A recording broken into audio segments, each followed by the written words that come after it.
And Lakesh and Veritas, everyone, welcome to this Clubhouse event. Your energy, your health, be responsible with empowering solutions. I would like to start by raising the vibration in the space that we're in now by calling for the highest possible vibration and calling for the truth to come forward into our discussion so that we may see the truth in all that we see, so that we may hear the truth in all that we hear, and so that we may speak the truth in all that we say. Shall we all be in that frequency of truth? Shall we have nothing but the truth? Shall we call for the power divine feminine to bring balance back into our world, showing us the way through honor, respect, and gratitude? Shall we call for the power divine feminine to bring balance back into our world, showing us the way through honor, respect, and gratitude? Shall we call for the power divine feminine to bring balance back into our world, showing us the way through honor, respect, and gratitude? And shall we call for the highest possible vibration, calling for the highest possible vibration, calling for the highest possible vibration? I now ask for everyone to take a sip of water and ask for the water to hydrate our brain and body. Water is a medium that holds memory and will assist in the flow of the information that we share here together on Clubhouse.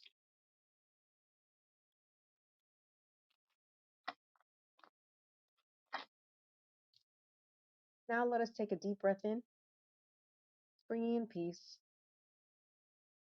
and release and exhale and let everything else out. Take another deep breath in, bringing in joy and gratitude. And exhale out, releasing all and everything else out. And another deep breath in, bringing in life into our bodies. And exhale, releasing all that does not serve us. And Lakesh and Veritas, everyone, I call for the oneness and truth of the information shared by each and every one of us on this call, on this event, calling in that frequency of truth. And all that is truth, with honor, respect, and gratitude to you all. For those who are unfamiliar with the term, the greeting and Lakesh is the Mayan greeting for oneness, signifying unity, where everything and everyone is interconnected. It is the idea of community where we can share with one another our ideas, goals, and aspirations. And veritas, the Latin word for truth, to see the truth in all things. So, En Lakesh and Veritas is that declaration of oneness and truth in which we are clearing our spaces, the space we're in now, so that we may be able to bring forth a truthful, elevated, and enlightened discussion this evening, clearing away those ill thoughts that we tend to pick up and carry with us from our everyday life experiences. Our words have power, so it is important that we use words carefully, words of upliftment, encouragement, and enlightenment. And by doing so as a collective, will help to transform our spaces and places into higher frequencies that will result in better experiences in our lives and assist raising the vibration of those who we meet. So, En Lakesh and Veritas, everyone, with honor, respect, and gratitude. Before we begin, again, I'd like for us to hold our water in our hands and with intention in mind, send the frequency of En Lakesh to our water. Then take a sip of this water. So we are 70% water, and this will assist in signaling and incorporating the elevated frequency of En Lakesh into our bodies, incorporating an elevated frequency of En Lakesh. Using technique, this technique will assist in the ease and flow of the information we're sharing this evening. All right, everyone. I have some information actually that I want to share. I want to speak on current events this evening. There have been recent reports on an attack on our food supply by none other than who? Bill Gates. Bill Gates has been buying up massive amounts of farmland and is currently one of the largest farmland owners, acquiring 270,000 acres and counting in the US. And Jeff Bezos, he also purchased large amounts of farmland, owning approximately 420,000 acres. But Ted Turner owns the most, and he owns 2 million acres. So they're buying out all the small farmers, and guess what? Guess what? They're not farming on the land, and they're just keeping it so that no one else can farm or grow anything. And it's a matter of controlling the masses through their food supply, the ultimate method of control. Therefore, there won't be any food growing for us. There won't be food available to us, making the world dependent based on whatever morsel of food they decide to give to us. And to me, it sounds like the reenactment of the 1970s movie Soylent Green. So Bill Gates is pushing for that genetic modification of farm animals. And there also been reports of a major food company in France where it has reduced a production of 80% of its food supply due to energy costs being too high for the business, is their explanation.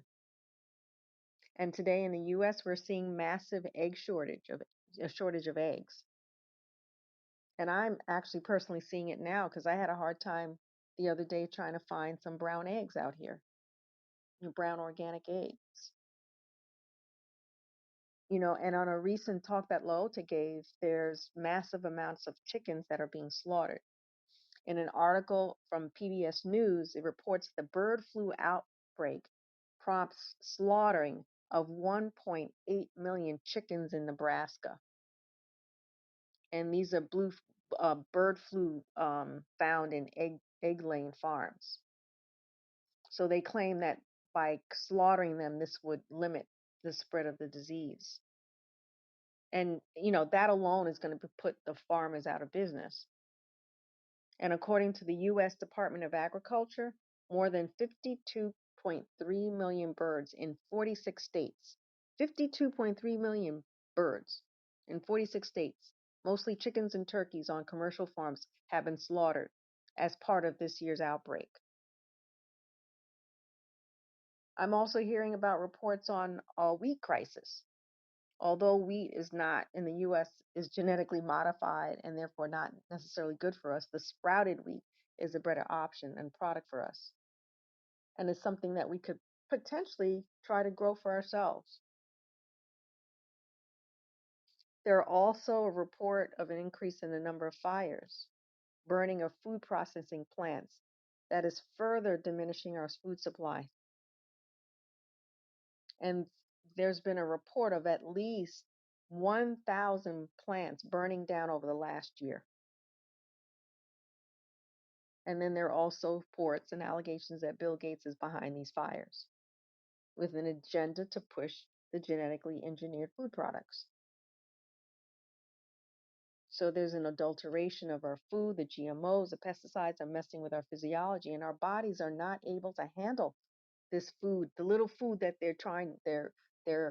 that's available to us is already adulterated, and then the ones that they're trying to push is even more so. So bottom line is that they're trying to use food and the food supply to control us, just as they did in that movie Soylent Green. So what do we do about it? If we can take control by growing our own food, that would be an option for us. We can take back our control. And there's going to be a need for cooperative economics in the future, bartering for food and services, something which Lotte has spoken about in her previous self-healing talks. Any comments? In Lakesh Veritas, honor, respect, and gratitude to everyone. Yes. This is a spiritual war, not a war of flesh and blood. And we can counteract this by calling for the truth and calling for correction and engaging in that wholeheartedly. Even in the call for the truth divination cards, Laota has a card. and I'm just paraphrasing, about call for the truth and the way will be made for you.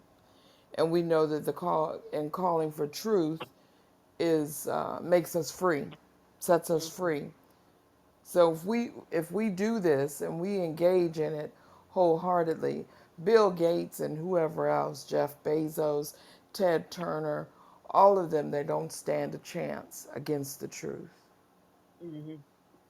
Mm-hmm. I agree. But I we agree. have to we have to stand up. We have to stand up and do this. That's what we're here for. We and it's not an option.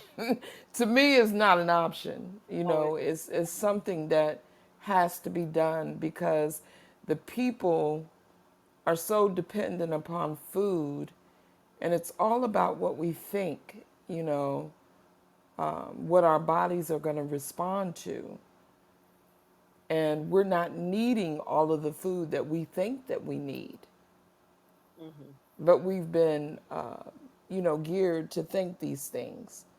But if we call for the truth, our bodies established in truth, it's nothing but the truth that's going to be there. Right. It's just a simple equation. So Right. that's all I wanted to say. In Lakesh Veritas, honor, Then respect, and gratitude. Then Veritas, honor, respect, and gratitude. Thank you. Um, I agree that we do have to stand in truth, and then our guidance will tell us, okay, what do we do next? And the one of the first steps I think is to actually to start growing our own food. It can be just as simple as growing sprouts in your kitchen. There's a good thing that there's a rise in black-owned farms and farmers, and apparently, black farmers have received like debt forgiveness, which was the debt forgiveness was applied to all farmers.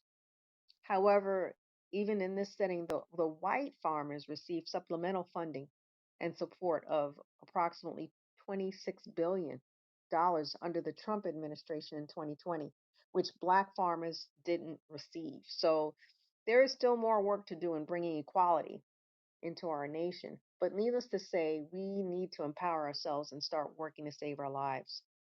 Calling for the truth. We're calling for the truth and we're seeing the truth. It's being revealed to us.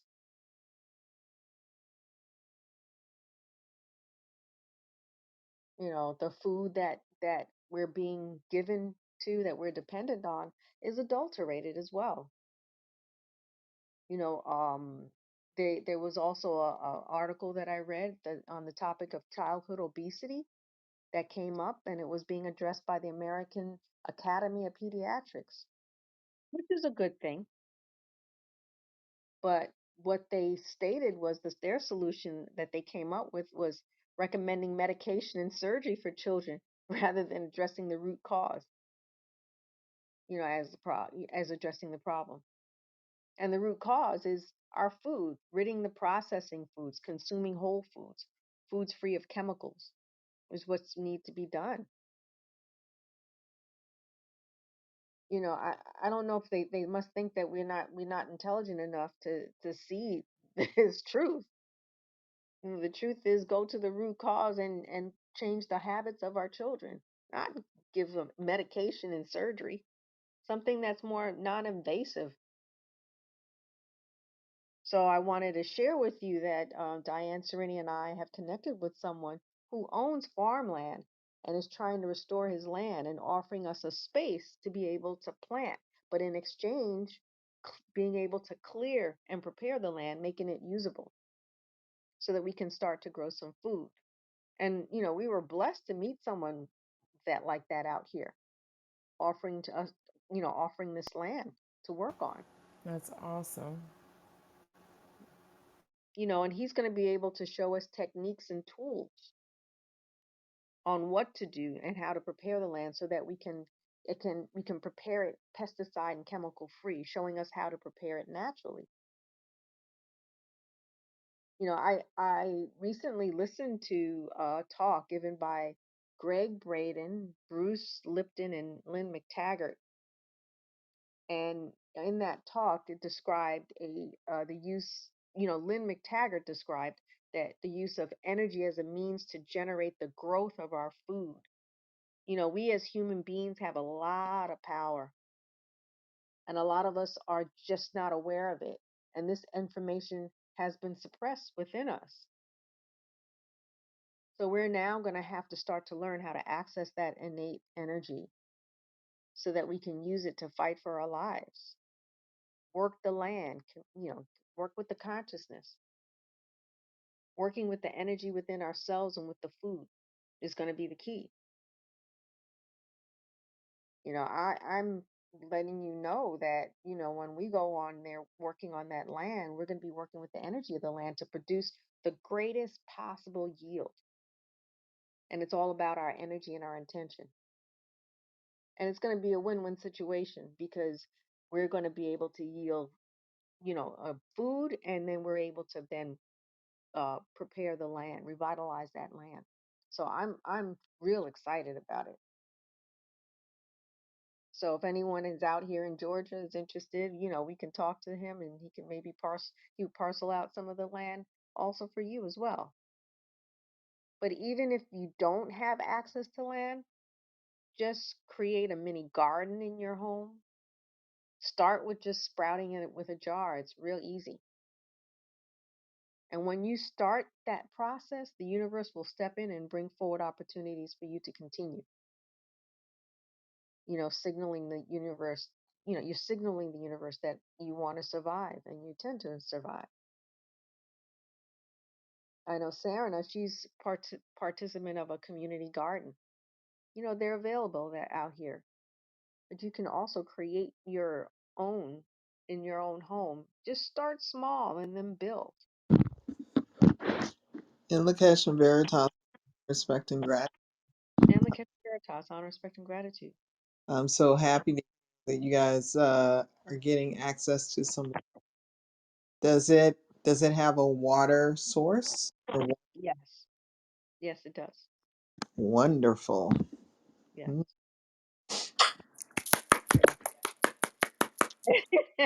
It's so exciting. Congratulations, Inlakesh and Veritas, with honor, respect, and gratitude. That's And wonderful news.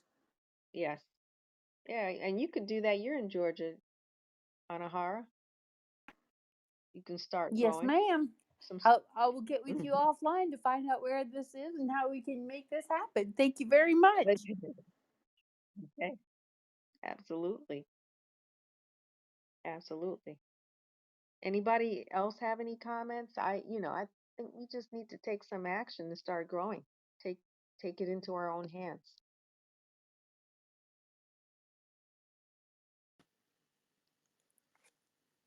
Catching Veritas on respect and gratitude. Um, yes, I agree with what you're saying. I was thinking about the children and how they've been so, the foods that they're eating, not real food. I remember when at the beginning of this uh, fake pandemic, Mhm. um, that I was in the stores and I actually took pictures of the foods that were on the shelf that were Mhm. left over, right? And I was standing next to people, their carts, and they were full of no non-food items, Cheetos and Flamin' Hots and those little jugs of fake juice and things like that. And I think back to the children that I worked with and how that was what they ate every day. Yeah. Their palates don't know what real food tastes like, and so they have to be retrained. Even the parents. I remember speaking to someone who actually is a scientist who was a neighbor of mine, and I was talking to her about utilizing food, as an answer to building, rebuilding our systems. And she was like, "Well, we don't have time for that." And Oh you know, my God.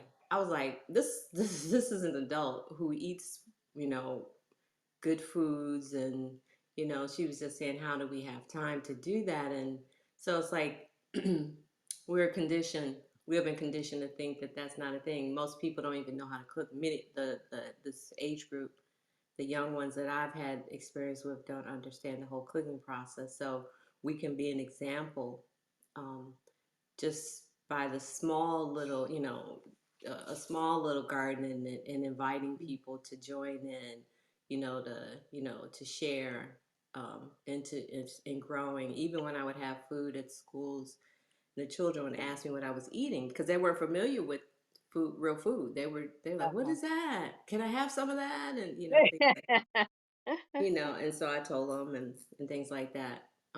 But they weren't even used to the. So it just is very simple. All we have to do is start doing it, and the children will, you know, they will get used to it. Right. Everyone will get used to cooking again and doing something. It's not as hard as we make it As to they be. think it is. Yes, Yeah. absolutely.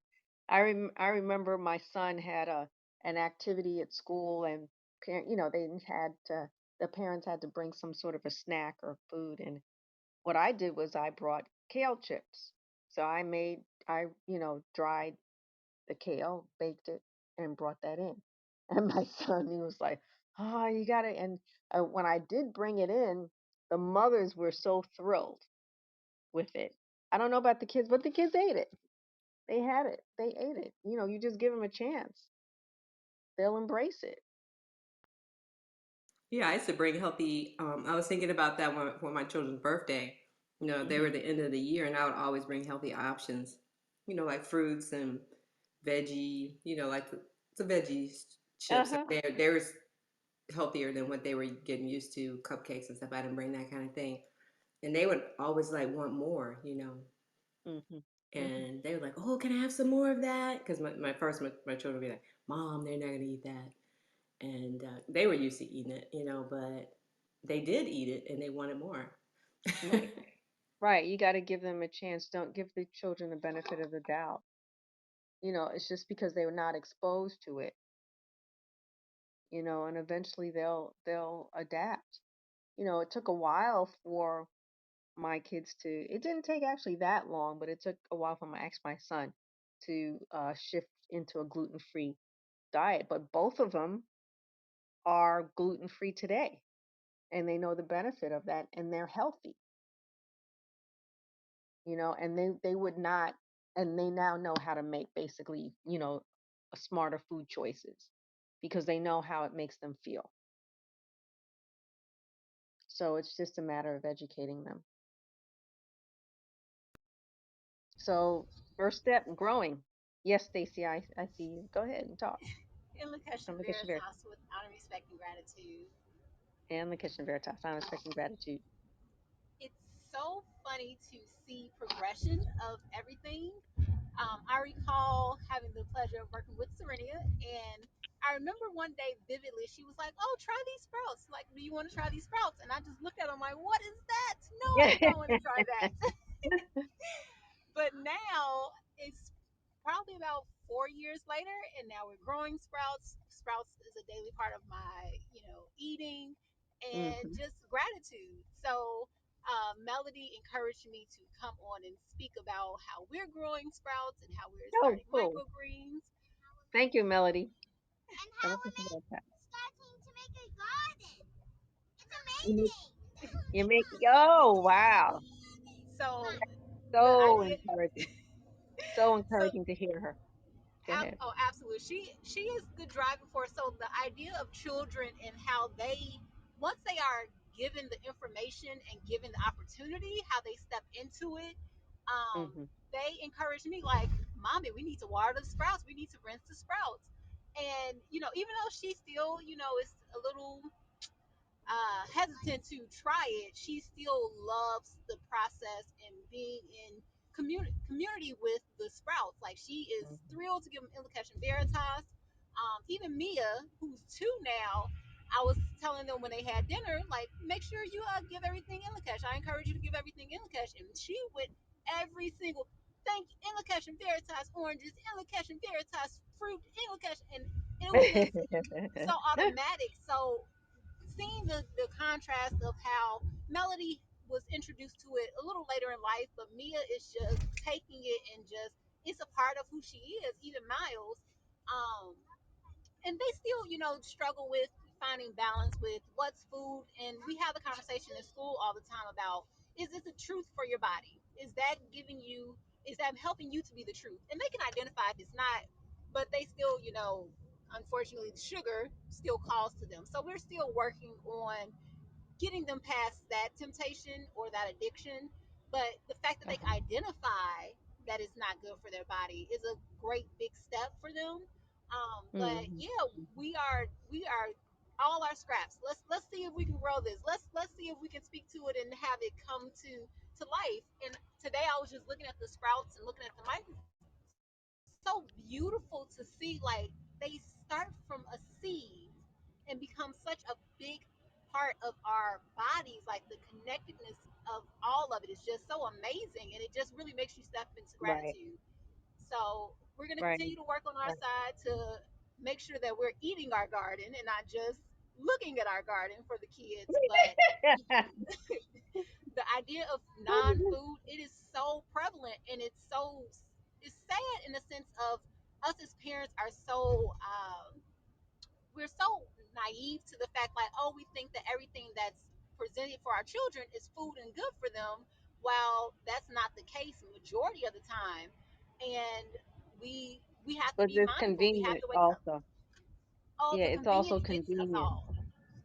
That's the big thing is the convenience, and they think that, well, it's not going to harm. They're not looking at the long-term effects of it and seeing, I mean, I started seeing my son, he was kind of overweight, and I was like, "Oh no, no, we can't do that." Absolutely. Starting off as a child, mm-mm, and he's not that way anymore. Mm. But I mean, that's where childhood diabetes is very prevalent now. Absolutely. It's interesting. I was tutoring and working with one of my students last night, and she was eating all the sugar, all the different candies. And I was just like, have you read what's on the label? Like, have you looked at what it is? And she was like, yeah, I'm going to read it. So she read it while we were in our session. She was like, sugar, something I can't pronounce. And I was just like, so how does that make you feel? And on the label, it says, like, this is going to increase your chance of diabetes. And I said, how does that make you feel? And she was just like, oh, well, if I die, it'll be okay. I'll be with God. And it's just like, but How old was she? How old was she? she's a fourth grader, and she was like, Okay. I'll be happy, I'll be with God. And I'm like, but you can live happy. Did you know that? Like, can we talk about that? So it's interesting for people to see the truth of what's happening and what they're putting in their body and still just disregard it.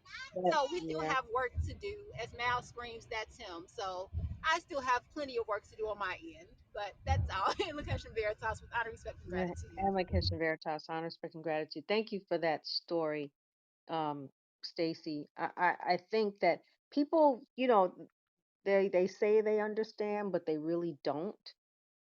It's almost like they have to undergo some kind of pain in order to see the truth also too.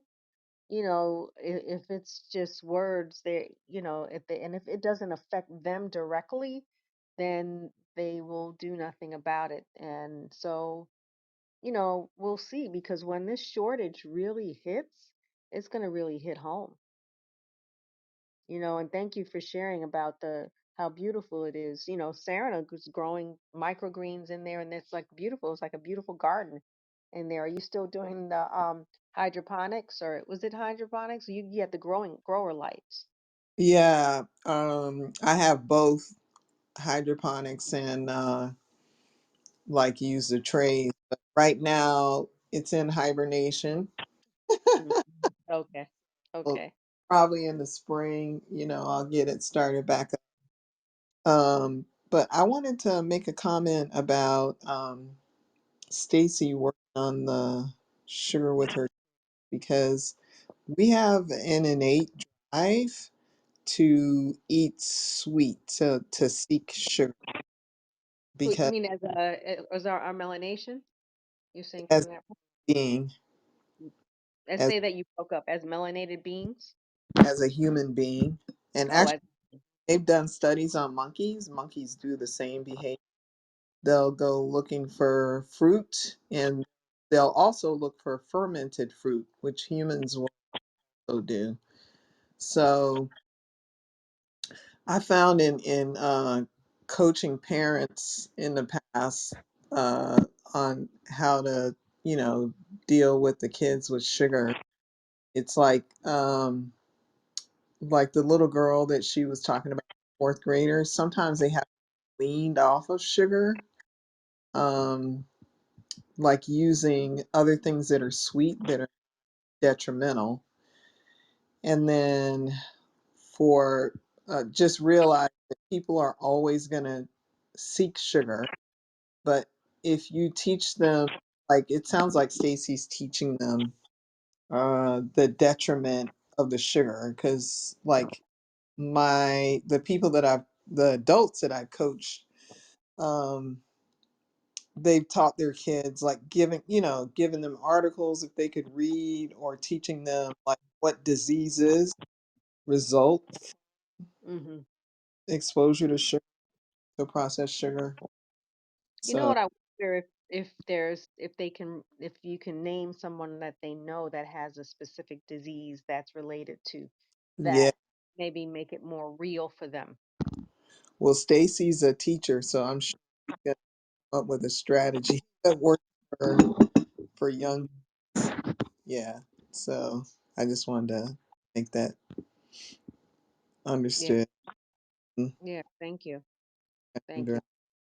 Yeah, one food, so dates is something that Lota's always encouraged us. It's alkaline, and it's an alkaline sweet, and it's a fruit, but it's very sweet and satisfying. That's something that can sometimes curb your sweet craving until you can wean off of the sugar, the sugar type foods. That's one thing to think about. But there's lots of options. Serenia, were you wanted to say something? Yes, Add I something? wanted to say, I noticed while working with the children, different ages, pre-K all the way up to high school, we started many different healthy eating programs. We had a lot of stuff in the gardens and things like that, where we would walk the children up to a garden, and they would garden, they would compost, and they would eat the food that came out of the garden. And they were very Mm, amenable to it. They weren't, they were, and the chefs that came to work with us showed them how to do it. We had them come to the schools. I just saw how easy it was for the children if they were engaged in the work of doing, like, she has Mello and me and Miles, like doing the work with her, and actually having an appreciation for it, because the children love being in the garden, and they love eating the food that they were growing, right? And they yeah, also, we had like the veggies and fruits, where we had a partnership where they would come in and they would every day deliver a different fruit or a different veggie or whatever. And these are things that they were very unfamiliar with. And I saw the children eat them, because it was in a snack like format, and it was something they looked forward to it. And then we talked about it, um, in different ways. But the fact just having it for them was a big change for them, because a lot hmm, of them just never even had fruit and veggies even in their lunch. They would yeah, just have chips. And so when they got it, most of them would at least try it, So it's, I think getting and to the children is really the answer, I think, because I think adults are so we can be conditioned to a certain kind of way and a certain kind yeah, of pattern, when the children are more easily adaptable to change. right, right. Yeah, I agree. I have a niece who's has little ones, and these little ones are asking for donuts, and they're like little, like 2 and 3. Like donuts already. So it's just a matter of educating them. So in the near future, if you're interested, Emlica Studios can hold some informational sessions on planting, how to, what to do, or just sharing our experiences if that helps. And we don't have to do this process alone. We can work together as a community and share information. So let me know, if you want to work together and learn and do it, and we can share our experiences. Share pictures. Like, look what I grew. But just start getting into that habit. And again, as you move into that space, the universe will come in and bring opportunities in order for you to do more. Any other comments? All right. Well, let's get this positive energy flowing. Remember, we have our whole responsibility meditations on Tuesdays and Wednesdays and Thursdays, actually every day of the week. You know, on at 6 a.m., 12:30 p.m., and 8 p.m. Eastern Standard Time on Tuesdays and Thursdays, and 6 a.m. Eastern Standard Time. They're completely free and a great way to clear and shift and raise your energy and your vibration through the week. Pop you out of that low vibrational state if you choose to work it. You know, and don't forget we've got the Divine Nation workshops scheduled every other week, just about twice, 2 weekends, 2 days or 2 sessions out of the month. And our next session is next week, Friday, January 20th at 8 p.m. using the Call for Truth Divination card deck, the companion to the Call for Truth publication written by Lalta Rasul. The Divine Nation workshop is completely free and a lot of fun. So please sign up. And just to quick, shout out, we had our Divine Feminine Clubhouse last Sunday, which was a really great session, I thought, of sharing our talents with one another. It generated some collaborative efforts behind the scene. So it was pretty successful. And I encourage you all to join our next meeting. It's approximately a month from now on Sunday, February 5th at 6 p.m. And I ask that you invite others, but it's not exclusive to women. However, the emphasis is on the power of the feminine divine, an energy that's been suppressed and unacknowledged for so long. And it's time to bring that balance back into our world. Yes, Anahara. In the Kitchen Veritas with honor, respect, and gratitude. Is a recording of that Clubhouse available?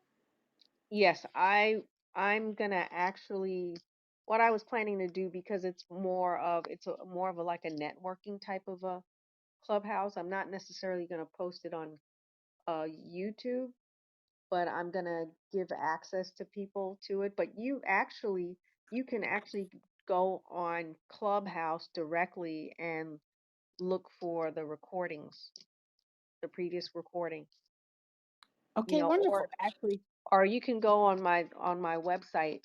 There'll be a link to it so that we can access it. It's going to be attached on emmacastudio2.com. I'll have a recording on it on probably the media page. Wonderful. Thank you very much. In the All right, Kitchen you're welcome. Veritas, honor, respect, and gratitude. Ellen Keshe Veritas, honor, respect, and gratitude. Thank you for asking. Excuse me. I was looking for this guy's name, um, and I found it because I couldn't remember it. Okay. It's a cardiologist. He's African American, and he has like a program, and he's out in Carrollton, Georgia, where he has a chef account for kids. He has a what for kids? Say that again. A chef academy. Oh, okay. So he hired a chef to teach kids how to cook. And Oh, wow. the Yeah, reason they love that. They love that. the reason why he did that, he said, was because he was interested in making a real impact on, the obesity problem, people, developing heart disease later in life. Uh-huh. Yeah, Okay. but he's interested in holistic medicine, but this is the way that he figured out how to impact his community. His Oh, name that. his name is Charlie Rouse, Rouse, and he's a medical doctor. He's in Carrollton, Georgia, Carrollton, is that with a C or a K? with a C. Okay. Thank you. You're welcome. that information. All right, so we're making strides to help our future. All right. Any other thing? Anything? Anyone else have anything to share? Stacy? Invocation Veritas with honor, respect, and gratitude. I just want to say how the Sunday event was so empowering, and it just lit an additional fire under me that I'm just in gratitude for. I also connected with with Tiffany in terms of her book, because Uh, with developing the curriculum, it was just like such divine timing. So yeah, thank you again for yeah. hosting that and just igniting this passion and what needs to be done. So thank you again, Invocation Oh, Veritas with honor, respect, and gratitude. And thank you also, Sarah, for the Chef Academy. Even though we're not there, Melody is like, yes, we need to find that for here. So thank you. I'm gonna look that up. I like being a chef. Yay! Invocation Veritas. Great. That's great. Thank you for sharing, Stacy. Yeah, I'm gonna create um, a database, like I said, and put it together so that it's accessible for those participants of the clubhouse. But again, I encourage you to join, to invite people to join the Divine Feminine One, so that there's more power in numbers, so that we can increase our network. All right, everyone. Thank you for joining in another enlightened discussion. Look forward to seeing you next week on our next clubhouse event. you know, and sharing your stories are important. Thank you for doing that. There's no story that's too small.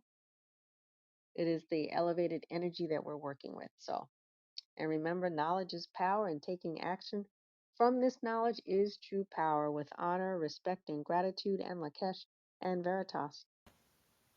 Invocation Honor, Veritas with respect, honor, and respect, and gratitude. gratitude. Invocation Veritas with honor, Invocation respect, and Veritas. gratitude. Invocation Veritas, respect, and gratitude. Bye, everyone. Bye, Mello and Lakesh and Veritas. Honor, respect, and gratitude.